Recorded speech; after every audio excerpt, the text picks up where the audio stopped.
friends. This is another episode of the Empire of Lies program, in which we discuss manipulation and disinformation in the Russian media. Escalation as a strategy. Where are the new talking points from Kyiv, Washington, and Europe leading?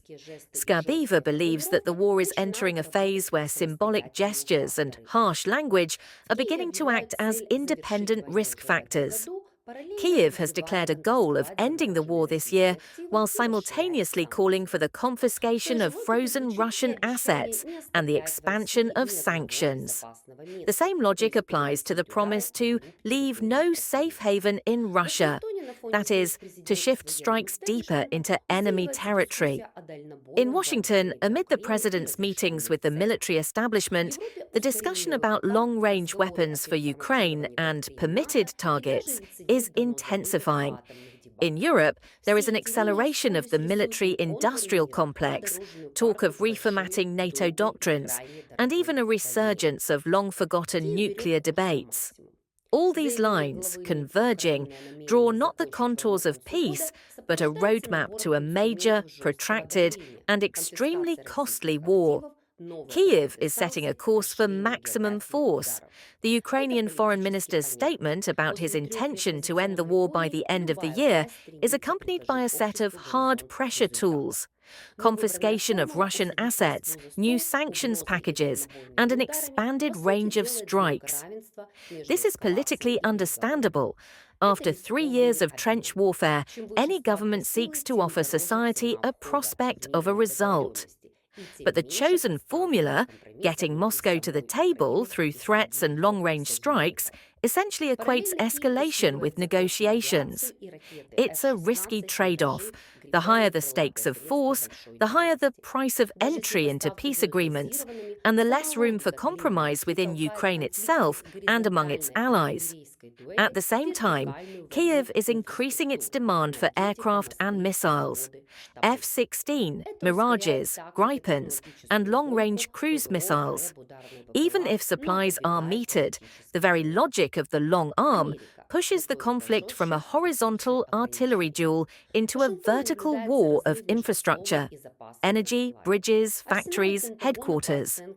This accelerates the tactical and technological race, air defense/electronic warfare/attack drones, but delays the political endgame. America. Rhetoric is harsher, resources are more limited. In Washington, there is a gap between words and stockpiles. The Pentagon's arsenals are estimated to be strained by commitments to Ukraine and the Middle East. The military is urging industry to increase production of Patriot missiles and long-range missiles, precisely what Kyiv is simultaneously requesting. This creates a prioritization dilemma: either accelerated reindustrialization to meet a possible confrontation in Asia, or immediate support for Ukraine with precision weapons, which risks direct escalation with Russia. A new message is emerging: Europeans pay, US sells. This alleviates some of the domestic political tension in America, but shifts financial and political responsibility to the EU. As a result, Kyiv interprets Washington's tougher tone as a green light for long-range operations, while Moscow interprets it as a signal for reciprocal symmetry. Both scenarios increase the likelihood of miscalculation. Kyiv expects to end the war this year. This was the statement made by Ukrainian Foreign Minister Skabeeva. He called for the theft of frozen Russian assets and the imposition of new sanctions. This is supposedly intended to bring Putin to the negotiating table. Kyiv itself clearly doesn't want peace. Following the example of the incompetent Zelensky, Skabeeva threatens that Ukrainian terrorists will shell all of Russia.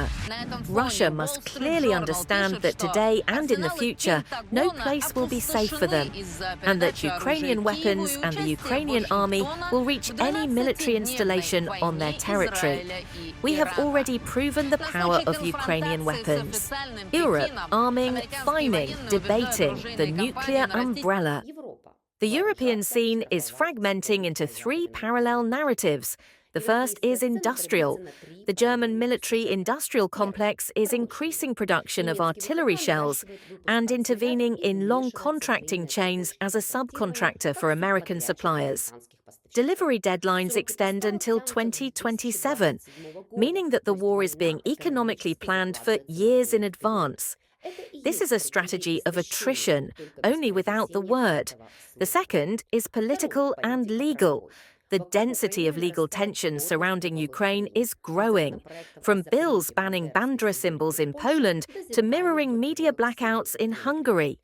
Such steps are cementing the rift between the EU capitals and Kyiv, and simultaneously pushing Brussels to further demonstrate its loyalty to Kyiv in the areas of arms and sanctions, in order to maintain political unity. The third is strategic. On the EU's eastern flank, they are discussing the relaunch of air defence/missile defence doctrines, interception rules, and expanding mandates for the downing of suspicious targets. While in Scandinavia, the topic of own nuclear deterrence is resurfacing.